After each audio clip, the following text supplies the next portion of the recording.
जय हिंद दोस्तों, आपका स्वागत है जीके ऑफ वर्ल्ड चैनल में। इस वीडियो में हम आपको दो बड़ी खबरें बताएंगे। जो खबर आपको इस वीडियो में हम बताने वाले हैं वह काफी इम्पोर्टेंट है, इसलिए वीडियो के अंत तक अवश्य बने रहे। तो चलिए पहली खबर शुरू करते हैं। तो देखिए, कुछ ऐसा है कि जो भारत में वेपन्स है उनके अंदर थोड़ी बहुत वैरायटी होना हमारे पास जरूरी है। मान लीजिए कि इस समय हम लोग केवल रशियन फाइटर जेट के भरोसे ही बैठे होते, और चूंकि रसिया इस समय युद्ध की स्थिति में फंसा हुआ है, उसके ऊपर सेक्शन लगे हुए हैं, इसलिए स्पेयर पार्ट्स ऑफ हमें मुहैया नहीं करवा पा रहा है। हम लोग जैसे तैसे जुगाड़ करके अपने खुद के बूते उसकी स्पेयर पार्ट्स तैयार कर रहे हैं। सोच कर देखिए कि अगर भारतीय वायुसेना में सभी के सभी विमान रशियन होते तो कितनी बड़ी मुसीबत में हम लोग आ जाते। जबकि अभी अगर देखा जाए तो इनमें वैरायटीज है। हमारे पास रशियन फाइटर जेट तो है ही, साथ में ही हमारे स्वदेशी विमान भी मौजूद हैं। इसके अलावा इसमें रशियन फाइटर जेट भी है और कुछ ब्रिटेन द्वारा बनाए गए फाइटर जेट भी है। तो अगर किसी एक देश के फाइटर जेट में किसी तरह की प्रॉब्लम आती है तो वह कुछ लिमिटेड नंबर में ही अफेक्ट होते हैं, बाकी सारे के सारे एयर वर्दी होते हैं। तो इसी तरह की थ्योरी लगभग सभी वेपन्स के ऊपर अप्लाई होती है। अगर हम लोग स्पेशली बात करें नौसेना के एयरक्राफ्ट कैरियर की, तो इस समय हमारे पास दो एयरक्राफ्ट कैरियर हैं जो कि काफी विशाल और क्षमतावान है। लेकिन भारतीय नौसेना को एक तीसरी एयरक्राफ्ट कैरियर की आवश्यकता है। इनफैक्ट आवश्यकता तो एक और एयरक्राफ्ट कैरियर की है। यानी कुल मिलाकर इस समय हमें अगर 4 एयरक्राफ्ट कैरियर मिल जाते हैं, तब जाकर हम लोग ये कह सकते हैं कि हमारे पास उपयुक्त मात्रा में एयरक्राफ्ट कैरियर अवेलेबल है।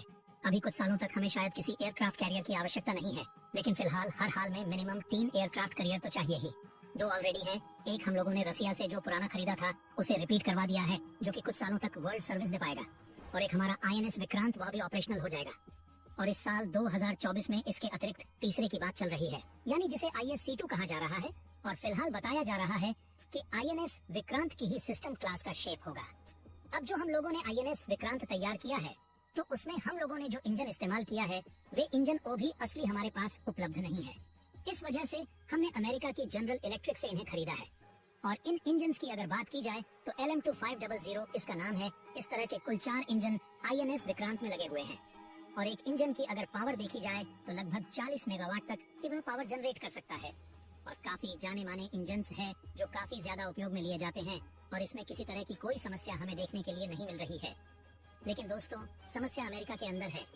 अब हमारी सेकंड एयरक्राफ्ट कैरियर की बात की जाए जो स्वदेशी तौर पर बनाया जाएगा, तो जैसा हम जानते हैं कि काफी ज्यादा इम्पोर्टेंट होगा हमारे लिए, और हमारी सारी रणनीतिक तैयारी उसी के ऊपर डिपेंड करेगी। लेकिन अमेरिका का इस समय जो बदलाव है, जो अचानक चेंज आया है, उनके अंदर ये भारत पहले एक्सपेक्ट नहीं कर रहा था। और जब हम लोगों ने दूसरे एयरक्राफ्ट कैरियर को बनाने की तैयारी की थी, उस समय हम लोगों के मन में यही था कि जनरल इलेक्ट्रिक का यही वाला इंजन जो हम लोगों ने INS विक्रांत में इस्तेमाल किया है, यही हम लोग सेतु में भी करेंगे। लेकिन अगर मान लीजिए कि किसी दिन अमेरिका से हमारी ओर ज्यादा अनबन हो गई और अमेरिका द्वारा इसको लेकर मेंटेनेंस स्पेयर पार्ट्स की सप्लाई नहीं हुई और सुविधा हमें नहीं दी गई, तो एक साथ हमारे दो एयरक्राफ्ट कैरियर जो कि एकदम नए होंगे, लेकिन इसके बावजूद भी ग्राउंडेड हो जाएंगे, क्योंकि इन्हें तो हम लोगों ने नॉर्मली खरीदा है ना, तो उनके लिए टेक्नोलॉजी ले पाए और न ही इनका लोकल मैन्युफैक्चरिंग वगैरह भारत में हुआ है। यानी जो सप्लाई चेन है वह पूरी की पूरी निर्भर है अमेरिका के ऊपर। तो इन सब चीजों को ध्यान में रखते हुए अब अमेरिका के जनरल इलेक्ट्रिक के इंजन के अलावा हम लोग ऑप्शन को तलाश रहे हैं। और बताया जा रहा है कि जो सेकंड एयरक्राफ्ट कैरियर बनाया जाएगा उसके लिए ब्रिटेन के रोल्स रॉयल के इंजन के लिए बातचीत करना शुरू कर दिया है। और रोल्स रॉयल के द्वारा बनाए जाने वाले MP3 gas turbine marine engine को लेकर भारत और ब्रिटेन के बीच में बातचीत चल रही है। ये इंजन 40 मेगावाट तक का पावर जनरेट कर पाएगा। इसके अलावा जनरल इलेक्ट्रिक के LM-2500 की तुलना में थोड़ा सा एडवांस है। यह फ्यूल भी कम कंज्यूम करेगा और कुछ हद तक इसकी लॉट पेयरिंग कैपेसिटी भी बढ़ जाएगी। हालांकि हम आपको बता दें कि इसके लिए हमें चार्ज भी फिर उसी हिसाब से देना पड़ेगा। बताया ये जा रहा है कि ये जनरल इलेक्ट्रिक के LM-2500 इंजन की तुलना में लगभग 1.5 गुना कीमत पर हमें मिलेगा, यानी अमेरिकन इंजन से महंगा है। हालांकि यह पैसे वसूल कर देगा क्योंकि यह पावर थोड़ी सी ज्यादा जनरेट करेगा, साथ ही लोड ज्यादा लेगा और इसी के साथ साथ फ्यूल में भी यह काफी बचत कर देगा। तो जो ज्यादा कीमत देनी पड़ेगी उसे हम लोग वसूल कर लेंगे। फिर भी जो सबसे बड़ी प्रॉब्लम हमें फ्यूचर में आ सकती है, उसे यह निजात दिलाने में काफी ज्यादा फायदेमंद साबित होगा। देखिए, ब्रिटेन भी वैसे अमेरिका की तरह ही एक देश है, उसके ऊपर भी आंख मूंद कर विश्वास नहीं किया जा सकता है।